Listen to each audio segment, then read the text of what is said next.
Looks like we're live. Yeah, there's some notice going on here. Ah.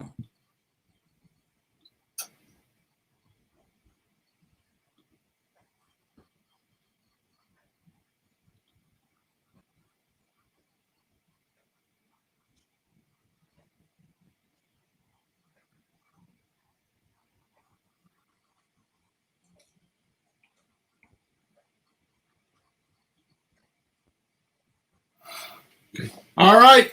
Here we are, flipping houses for rookies. I have no idea if we're doing whatever on Facebook or YouTube or whatever. We're just going to push ahead here, Mr. Peter. Okay. So it says the link wasn't working. That's what I was fiddling around with. Anyways, episode number 252. 252. Well, we're on YouTube because Rick just said hello. So hello, Rick. Oh, okay, it's working. All right. So today's episode is called New Discovery, the Jekyll and Hyde Effect That Kills Investors, Part 2, Peter. Part 2. That's right. That's right. Right? That's right. In episode number 251, we uncovered the two main roles that make a successful creative real estate business. Or, for that fact, any business, right? Mm. And how 97% of all real estate investors don't do these roles or blindly do them backwards, which is like shooting yourself in the foot every 5 minutes. Because of my quest to change the real estate investing industry single-handedly, I am determined to stop the rampant confusion generated from the lack of standard operating procedures. So my mission, to plow a path and the most successful journey for real estate success, I keep coming up with these little discoveries, like the Jekyll and Hyde syndrome. In this Part 2 series, I plan to clearly isolate exact duties these two main roles must have to feed off each other and why it is the only way to explain or create consistent income from real estate. And if you don't have it or do it, will crash the whole endeavor every single time, guaranteed. So let's close the door to let's close the door for all the incorrect technology floating around in your mind on this subject right now. All right, before I get started, let's do some of our housework stuff.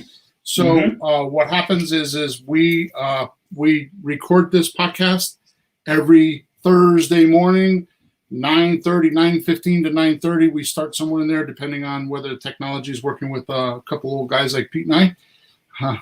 For Emma, she zips around, fixes it in 30 seconds. Sometimes it takes us 20 minutes, right, Peter?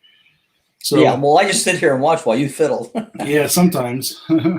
So here's the deal. We live stream on Facebook and on YouTube while we're making the recording, and that means that Thursday mornings Eastern Standard Time, we live stream to Facebook and YouTube. So if you want to go there and watch us or be part of the conversation, you can type in the comments, and we'll answer any questions you might have if they're pertaining to the podcast. I've had people ask questions about deals and stuff while I'm trying to record a podcast, and that's not the place to do that. You can go to flippinghousesforrookies.com and go to support ticket if you have any other questions that don't pertain to the podcast. Also, in the description, there is a link that if you want to do a free one-on-one consultation with me for 45 minutes to talk about your real estate career, I will do that. The purpose of that is because I just want to help people. So I have certain times of the week where I time block my time and I just talk to people. It is not a sell fest. I'm not trying to close you on doing one of my courses or my coaching, unless, of course, that's what you want. Then we'll just talk about that, no problem. So the other thing is you're going to have to answer a survey for a couple minutes, a couple question survey before you get that appointment. The reason why I'm doing that all of a sudden is because we used to do these podcasts for 90 minutes or more, and I used to give a lot of information.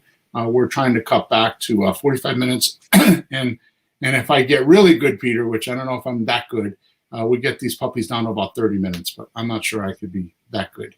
So, but they're intended now to be between 30 and 45 minutes, and I've gotten an extreme amount of feedback since we've been doing the shorter podcast, and mostly not people saying that they like the shorter podcast. What they're saying is they're more concise, because what I'm doing is I'm just going in bang, bang, bang, giving the data in. So we're like a hit and run. So yeah. Pete, we're like one night stands right now. They hit us and they run. Hey, that kind. Oh, never mind.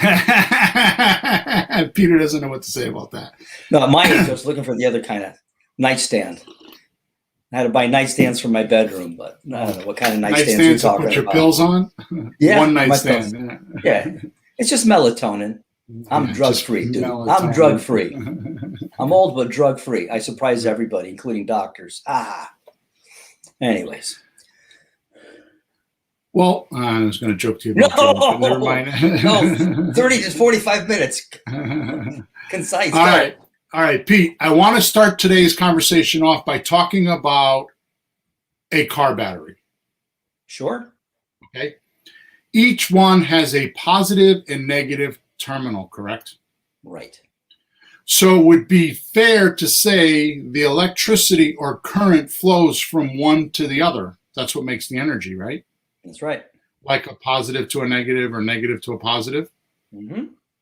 If you think about this, you should come up with a conclusion that the current needs two terminals to flow. That's right. Right? That's right. Which means if you take one terminal away or remove it and it is missing, wouldn't it make sense that the juices stop flowing and eventually the battery goes dead? That's right. I want to repeat that because this is the plot of today's narrative. Batteries, okay. Which means if you take one terminal away or remove it and it is missing, wouldn't it make sense the juices stop flowing and eventually the battery goes dead? Well, I knew the juice would stop flowing, but battery actually dies after a while, huh? Yeah. From not being connected. Okay, so you're more of an auto. You're the auto guy. So if you have a positive terminal and a negative terminal, and you take the negative terminal away, where's the juices going to go from the positive terminal? Nowhere, right? Nowhere to go. So what happens to the electricity? It just stops. It can't move. There's nothing will happen, right? Mm-hmm. So it makes sense, right? Oh, yeah. Good. Now watch this. If you don't have a comparable terminal, does that language sound funny? Well, I can translate it as like a similar.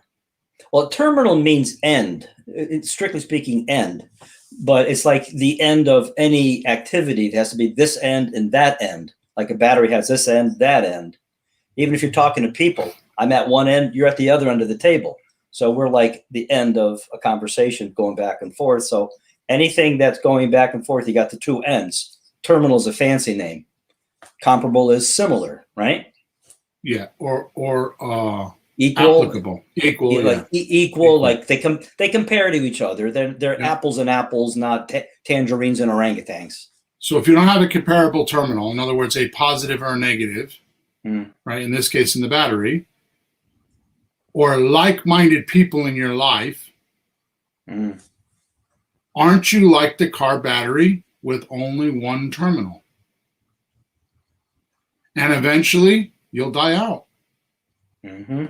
So if there's not a yin and yang, or a positive and a negative, or you're not in some sort of a mastermind group or a like kind of, there's like kind of people that are of the same magnitude. In other words, the same likes like you have, the same passions you have, the same. How about horsepower? Horsepower, yeah, that's a word I use all the time. Yeah, horsepower. If they don't have this equal horsepower, then it won't work. Mm-hmm. Right? What happens is there's no juices flowing. There's no energy. There's no abundance to be had. There's no creativity. There's none of that, right? And if you're just one of those investors that are sitting behind your computer, banging away at it without having a terminal of comparable magnitude, or a person or another entity or something of comparable magnitude with the way you want to be or the way you are, you're not going to make it. Mm-hmm. You'll burn out after a while. Mm-hmm. You'll want to quit, and you'll come up with all these kind of excuses about quitting or wanting to quit, or you'll come up with unusual solutions, what you're going to do so you don't have to pay the money to be in a coaching group, or not be in a podcast, or stop listening because. Mm-hmm. Right? Okay. Go ahead. Thought. Got a thought here. Most people have regular jobs. They go someplace and have a job, and they do their job. And then they think, well, maybe I'll do real estate. I do my job alone, and I'll do my real estate alone. But you don't really do a job alone. You're in a business with other people, and they're there doing their bit. You're doing your bit. You might think you're doing your job at your little cubicle or at the barber stand, whatever, but you still have other people coming and going. So that works in business. So that should work. I'm a music teacher, but what if somebody doesn't come sit in the other chair in the room? It's not working for me. Right. So even if you do real estate, you can't do things alone. I never like doing things alone. That's why I called you. Yo, Bill, it's me alone. So here's the deal. To get completely philosophical and put some physics in there, the entire world is made up of energy. All you have to do is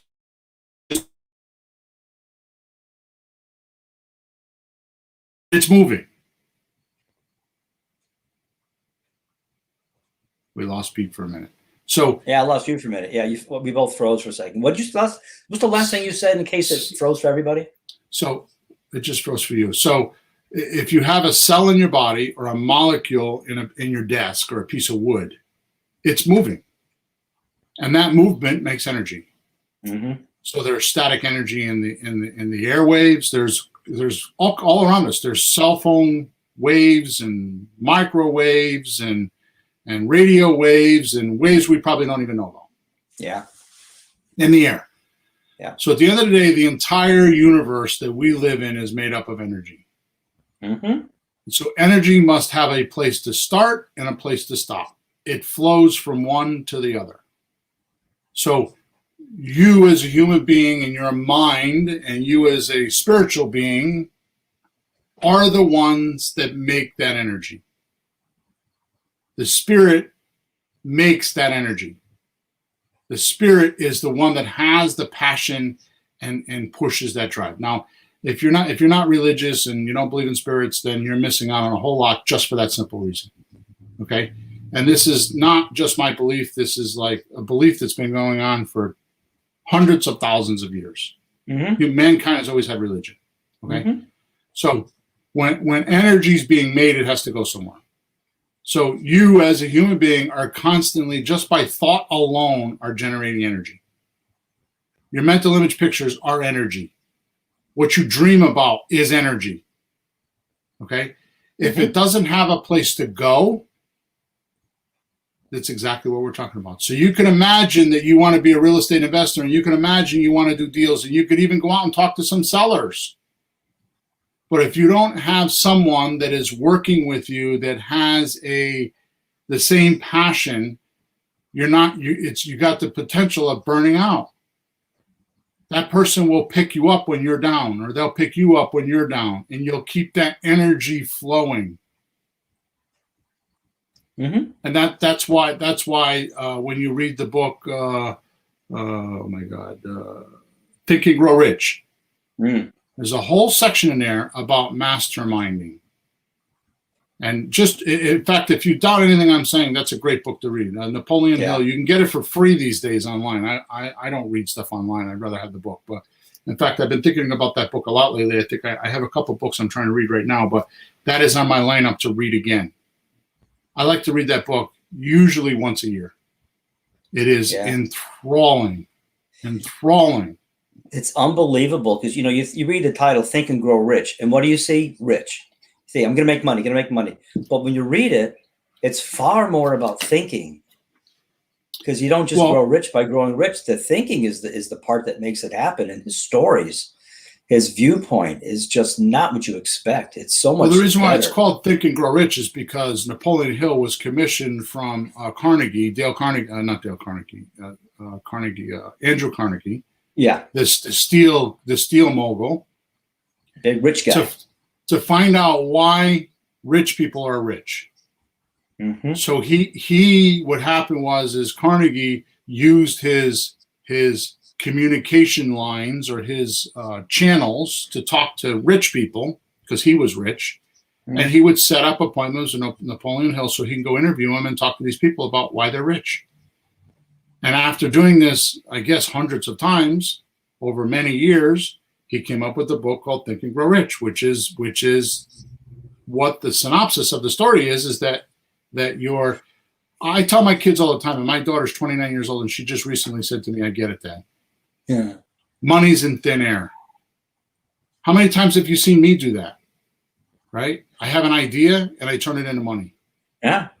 Right? Like out of thin air. Yeah. Okay. Anyways, we're way off topic and I need to get back on topic. I think you get the idea. The point here is that energy is what causes this. Okay. Mm-hmm. My most success has been when I'm in a mastermind group with 3 people. To me, it's been a key for 3 people. It does work with 2 people, but when I'm in the group with 3 people, I've done my best projects and my best earnings, whether it be monetary or not, with the church or with with business groups or with my flipping houses education business. It works better when you have more than one person. Okay. But you're saying 3. I've never heard you mention that before. 2 makes sense, but I like the idea of 3. But you and I have been working mostly together on things, and you have other things you do too. But 3, we'll have to talk about. Yeah. Well, keep going. I'm curious about that. Well, there's not much I'm going to say. That's what Napoleon Hill says. 3 is a good number. Okay. Like I was running that business group, and there was Al, Larry, and myself, and we went 10 years running that group and did amazing things. Mm-hmm. The good thing is you have mixed personalities. So where I say boo, the other guy will say, no. And another guy will say, I'm not on the fence. And then you kind of work it out and come up with a conclusion between the 3 of you. So if 2 heads are better than 1, 3 heads are better than 2. I guess so. All right, let's carry on. First, I want to point out, if done correctly, one feeds off the other.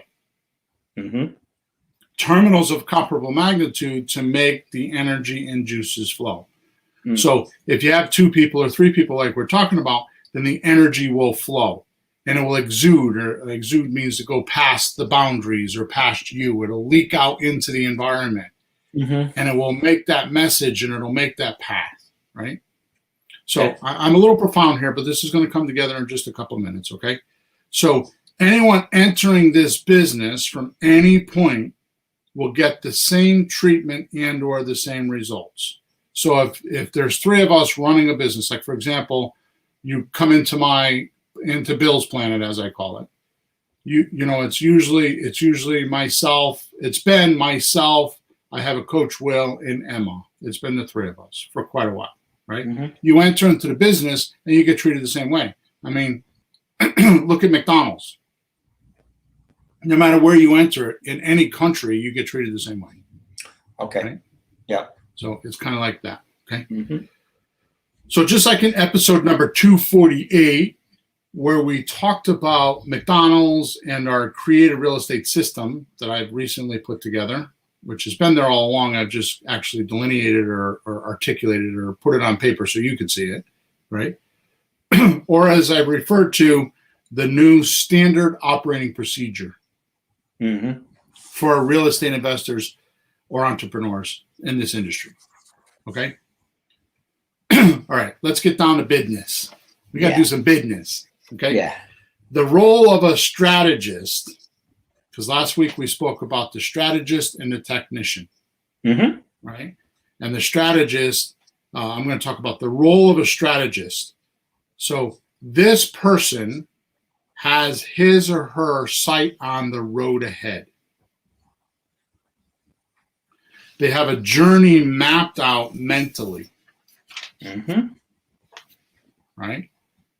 Yeah. and they know where to go forward. So last week we talked about how the strategist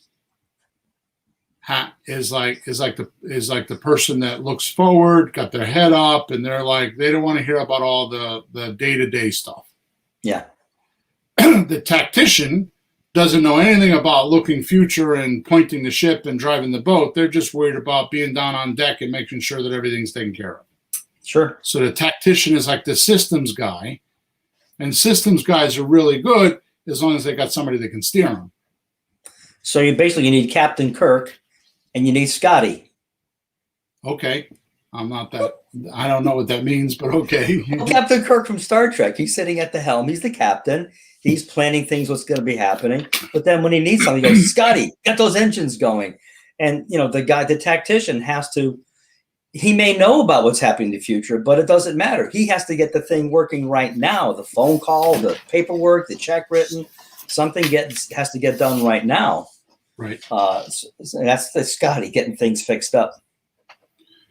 So hang on, because my wife is diverting me. So no, don't.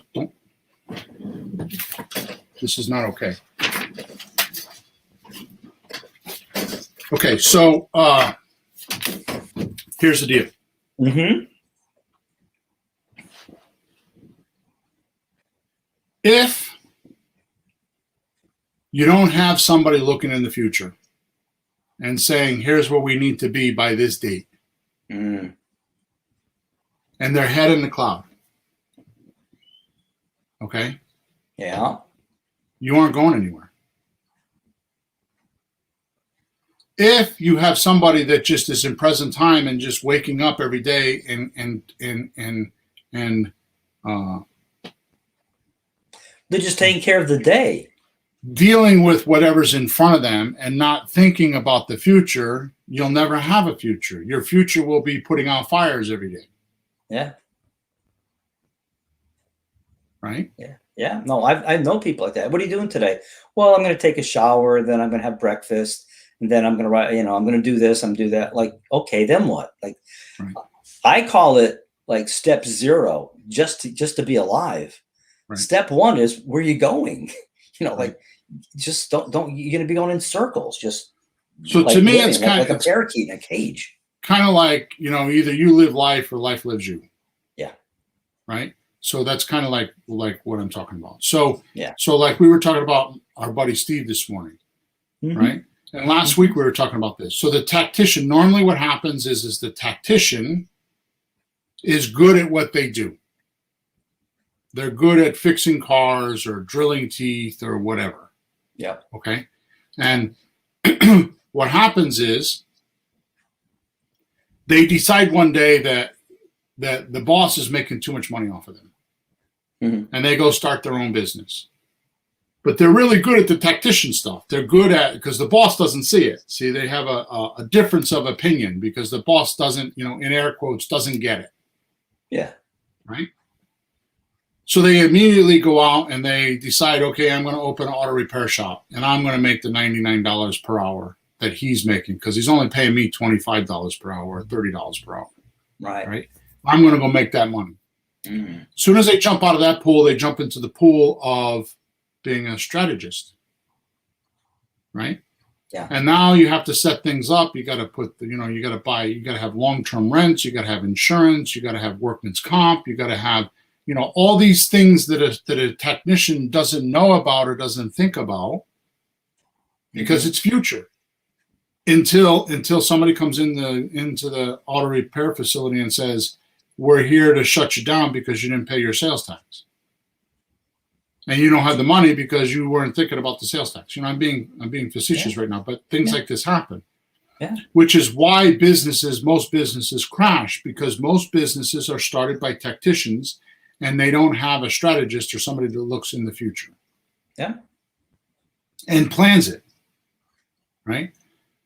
The funny thing is that's how most businesses start. Except in real estate.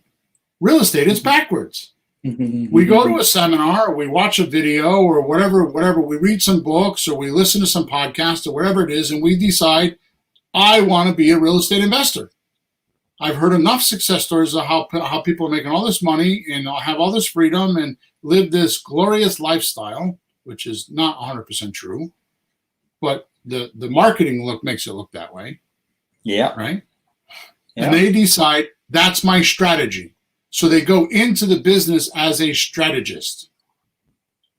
Yeah. They're starting at the top. With no technician ability. Yeah. Now, that's okay, because I knew one time an accountant that bought a transmission shop and knew nothing about transmissions. But the guy he bought the shop from knew nothing about the business aspect of it. So they kind of merged. And what happened was that even though the accountant bought the shop, he made an agreement with the guy that owned it that he would employ him for X amount of years. Yeah. Like guarantee him, dollars and whatever the guy wanted. And he ran the shop. Mm-hmm.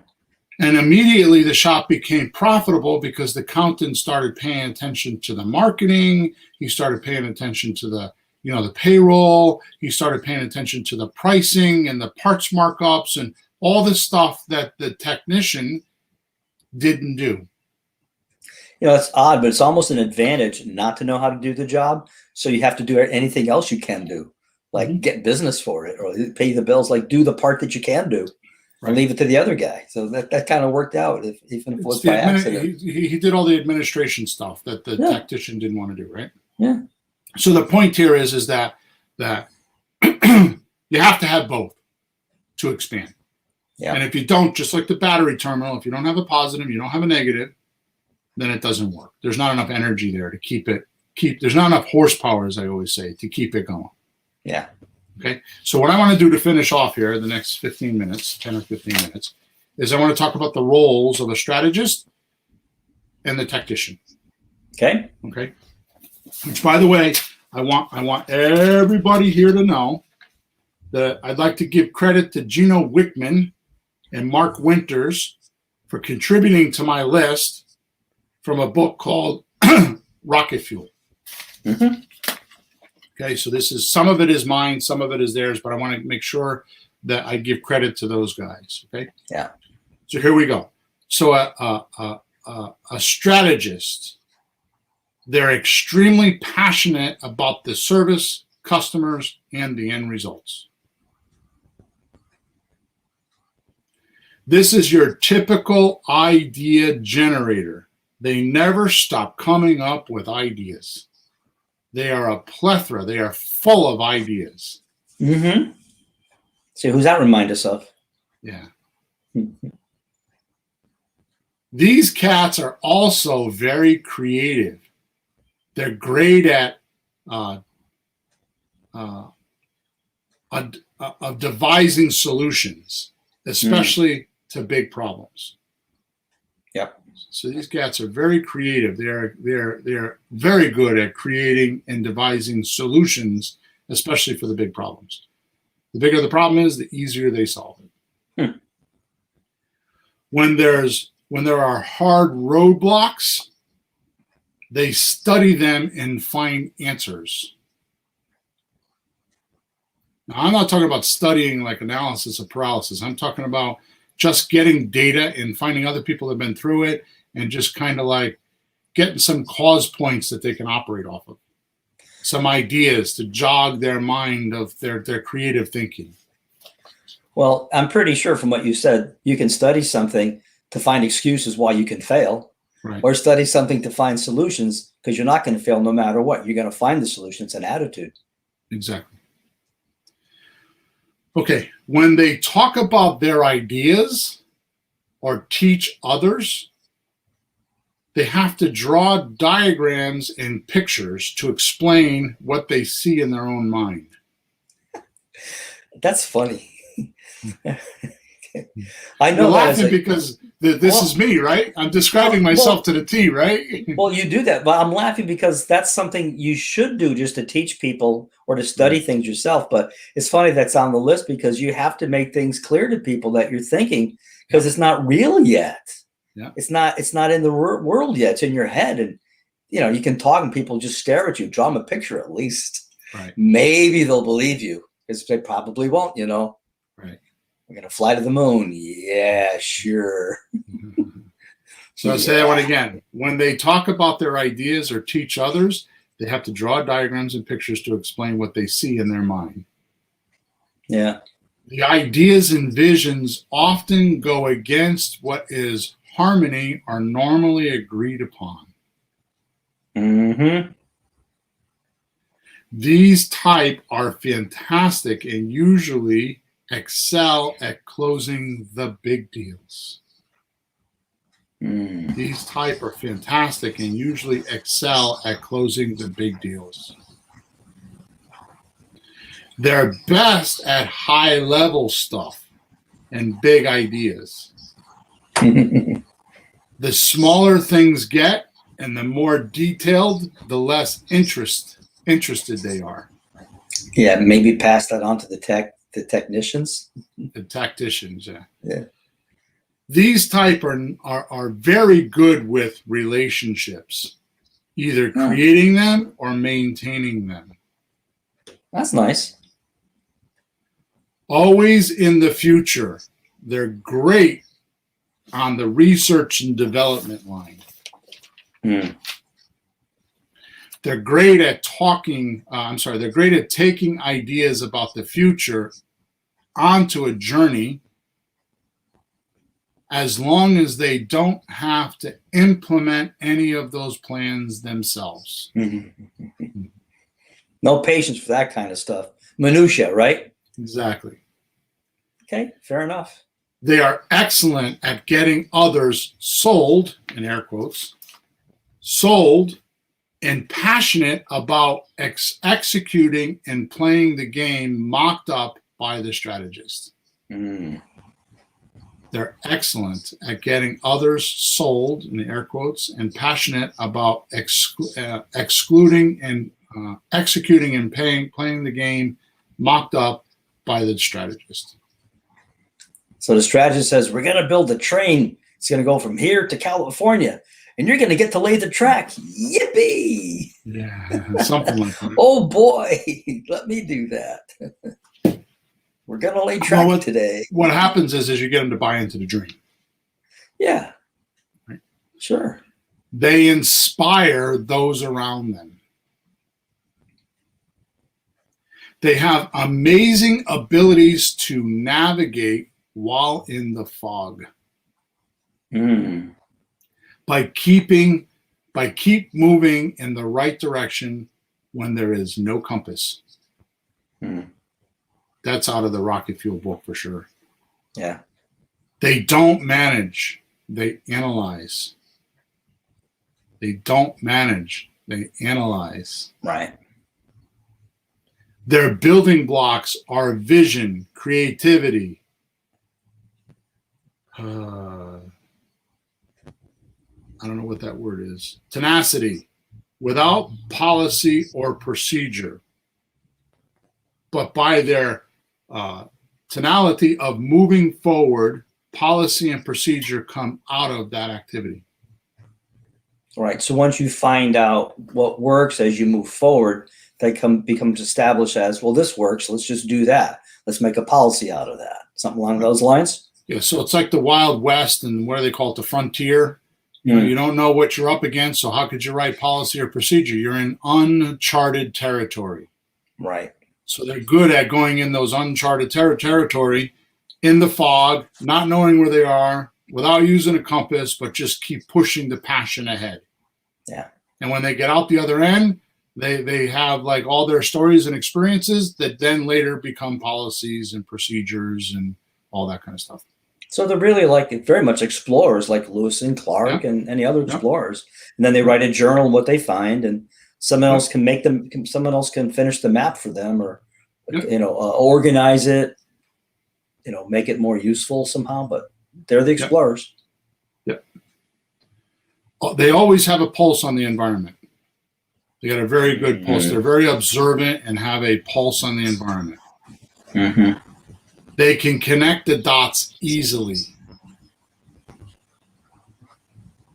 They have trouble staying focused and get bored easily. They talk consistently and act like they have a severe case of ADD. They don't, but they talk and act like that. Yeah. Because in their mind, it's clear. Mm-hmm. They're not jumping around. It's clear. It's not like they really have it, but they act like it. No patience for details. Mm. Their drive is too hard for most people. Their drive is too hard for most people. And I'm going to tell you, this is definitely my personality. You can attest to that. I will tell you from my own experience that what's happened. In fact, you and I, you were teasing me about it a couple of weeks ago. Who I let into my life. Yeah. And this is the reason why, is because my drive is too hard and I break people. I collapse them and I ruin relationships because I drive too hard. Mm-hmm. And I ruin relationships and I ruin people. I like create all these problems that shouldn't need all this drama. You know, a drama is heightened emotion, right? Mm-hmm. All this drama to that like crushes people. They can't take it. Yeah, we're a little bit hard on our wives, my way and you and your way, but we're a little bit like driving. You just heard me talking to my wife. She knows better than that. I come in here while I'm doing a podcast because she printed something on the printer. It's like, let me tell you, that conversation is not going to be pleasant when I end this podcast. Oops. Because and I'm hard on her, and she knows that. But she's a hard on me too, so it goes both ways because she's just like I am. Okay, we didn't stay together for 20 years for no reason. Mm-hmm. Okay. Last one. So their drive is too hard for most people. Last one, they're full of self-awareness. Self-determinism, actually. Mm-hmm. Right? You have to be very strong-minded to put up with what they have to deal with. Uncharted territory, doing things that nobody believes in. People say you can't, all that stuff. Yeah. You got to be tough. Well, I can tell you this, from my life, I don't have much agreement with anything that I do. Yeah. Until I get it done, and then I get amazing agreement. Yeah, we were behind you all the way, Bill. Wow, that's a hell of a list, huh? Behind. Yeah, behind. Yeah, thanks for being behind. That's a hell of a list, isn't it? Yeah, but it makes sense, though. I mean, we can think of famous people in history that lived like that, and look at the lives they led. They didn't get much support. Yep. They pulled it off in the end against all the odds, and kind of the hero of the day. But they're not even trying to be heroes. They just want to do some things. Right. So Memorial Day 2021, if you watch the History Channel, they're going to have a special about like the men that created America. Mm-hmm. And you'll see these traits in those guys when you watch it. It's on the History Channel. Yeah, I saw a little bit of one about the food guys and one of the guys who made Nabisco Corporation. And it was a lawyer. It was a lawyer. Yeah. It's crazy. Yeah. It's absolutely crazy. That doesn't make any sense. It wasn't the baker. It was the lawyer. Baker doesn't have the dream. Let's keep moving because we're out of time. So let's do the tactician. Yeah. They're good at making someone else's vision happen and feel like it's noble to do so. For an organization, they are the glue that holds the strategist's ideas together. Mm-hmm. They often refer to themselves as the number two man working for the strategist. Mm-hmm. They have the unique ability to put together and run major functions. They put together processes, systems, priorities, and strategy for the action. Not for the movement of the business, but for the specific action at hand. Mm. Yep. They run the day-to-day functions. They're good at managing and holding everyone accountable, and they enjoy it. They foresee the ripple of implications that travel through the activities. So if something happens now, they're worried about it because it might affect something on the other side of the shop or on the other side of the business or maybe the customer or something. They see that quickly. Like how one thing affects others down the road. Yeah. The ripple effect. Yeah. They free up the strategists to go out and make more deals. Mm. They are often a steady force who is obsessed with organizational clarity. Read that again. They are often a steady force who is obsessed with organizational clarity. They're fanatical about resolution and forcing conclusion. Mm-hmm. They know how to execute vision. They're not good at vision, but they know how to execute it. Right. Right? Yeah. They know what the right hand and left hand are doing and make them work together. That's a good one. Strategists can't do that. Mm-hmm. Okay? They wouldn't have the patience for that. Right. They have a good, they have a good voice of reason and know how to remove stumbling blocks. Mm. They like team unity and follow through. They are resilient and adaptable. Often they are seen as the pessimist, especially to the strategist. Often they seem like the pessimist and deemed as the glass is half empty type of people. Mm-hmm. Right? That's when Captain Kirk yells down to Scotty, Scotty, need more powers. Captain, I cannot push it more. She's going to blow. You got to do it, Scotty. I don't know, Captain. I can't do it. You got to do it, Scotty. And they go back and forth. Right. Yeah. So much more I will tell you at 58 years old, a very personal thing. I talk about a ruin all the time, right? I mean, what is a ruin? Something that holds you back. It's devastating. It's decaying. It's lack of happiness, all that kind of stuff. It's keeping you from reaching your goals. Right. Or potential. At least you think it is anyways, right? So one of the things that bothered me for a very long time is when I get involved in a group, I would sit in meetings and I would have exactly this. I would think that they were just pessimistic.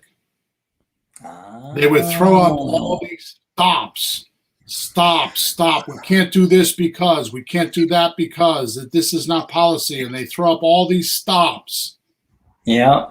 Until I had this realization, and I actually read this book, which is where a lot of this idea came from, which is called you should read it. The Rocket Fuel. Rocket Fuel by Gino Wickman and Mark Winters. Is when I realized at 58 years old, I realized, which by the way, Sean Kirk, who's my partner, was the one that turned me on to this book. So thank you, Sean. Right. Is what I realized is when like my ruin went away. Yeah. I wasn't practicing what I'm teaching you right now. I didn't have the clarification that I was a strategist and they were a tactician and they were just being tacticians. They're just doing their job of seeing a barrier that has to be overcome, worrying about it, but they have to just go work on solving it. You just got to kind of ignore it. Like, okay, that's fine. Just go fix it. Go fix it. You can do it. Right. But they're going to see the problems. That's their job, to see the problem and find a way, but not complain about it too much. But realize that they're not killing my dream. It's just a logistical problem in their head, and that's all they work on is logistics. Yeah. Which is good if you want to run a ship, but you still have to have navigation. Yeah. So I was in navigation. They were, like you said, down, Scotty, whatever you're talking about, fix the engines.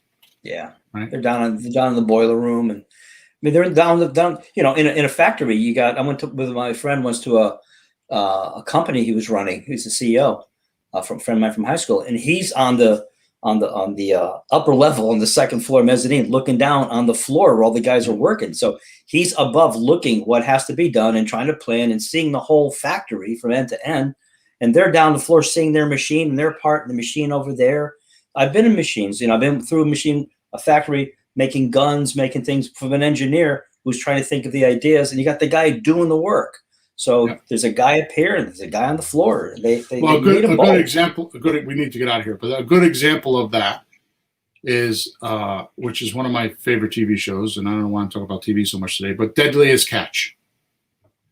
Deadliest Catch. Just the guys in the big ships catching king crab in the Alaska oceans that are really treacherous and mean oceans.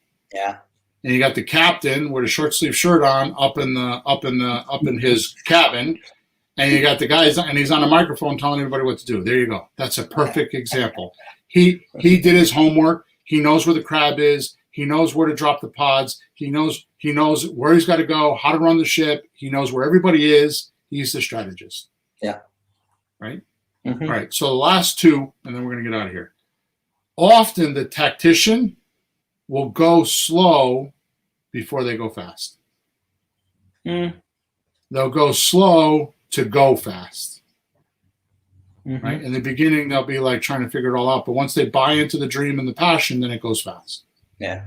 And this, as far as I'm concerned, Peter, is the most vital one, because in my lifetime, I know way too many people that do this, including with flipping houses for rookies.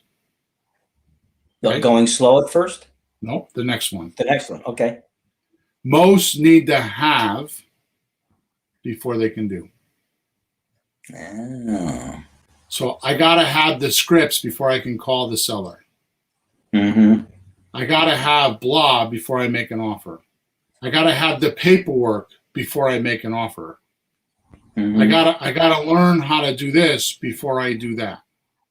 This is your paralysis of analysis. Mm-hmm. They have to do before they could have. No, we could do an entire show. You said it backwards. I'm sorry. They have to. They need to have before they can do. Yeah. And in the sequence is you be something, you do certain things, then you have stuff. All right, so we got to get out of here because we're at our time limit. Again, I'd like to throw a big fat thanks out to Gino Wickman, Gino Gino Wickman Wickman, and Mark Winters for contributing to today's podcast with their book called Rocket Fuel. If you get a chance, go read it. It's a fascinating book. I just took the concept and put it into this podcast, so I don't want to take credit for their work or their intellectual property. And at the end of the day, Pete, once you have both these personalities working closely together, you'll have a thriving business that will flourish and prosper, and easily it's as easy as breathing air. And that's my promise. So is it possible for one person to do at least some of that, some of both of those? And then if he recognizes that he's much stronger at one or the other, find another person that is the complement to that, and the team would work better eventually as you move along. I don't think it's possible that you can play both roles because it's a personality characteristic. Yeah. So if you don't have it, you don't have it. One person will love steak, the other person will hate it. Yeah. And you can't change that. Yeah. Yeah. Right. So you're better off to minimally have a coach, which is why coaching works so well. Mm-hmm. Right. So that's what I do in my coaching group is I'm the strategist. So if you're the tactician, then have a coach, whether it's me or somebody else, or just have somebody have a friend, or you'll figure it out. Now that you have the clarification of what each one is, you can now find that person. Okay. All right, Pete. So next week, the next podcast, which is episode 253, it is called How to Use Real Estate Sellers' Motivation to Close Deals Genuinely. Mm-hmm. Then after that, I am going to do per request and survey. We're going to actually go over the 7 deal strategies. We're going to summarize each one of them. I'm just going to summarize them. I'm not going to get into a whole long thing. I'm going to summarize each type of deal so you know what they look like and why to use them. So we're going to do a 7-part series after that. So that's going to be from episode number 254 on. All right. Yeah, we haven't done that in a while. Yeah. So this is going to be different than what we've done in the past because it's going to be a summary. Yeah. So I'm going to break it down to like how do you find them, why you would use them, that kind of stuff, and what the purpose of each deal is. So you know when to plug it in. Okay. Yeah. So thanks for being with us. Make sure you go click on the link in the description and help me with my survey, because the changes we're making are because of your opinions. So I want to hear your opinion. They're very important to me.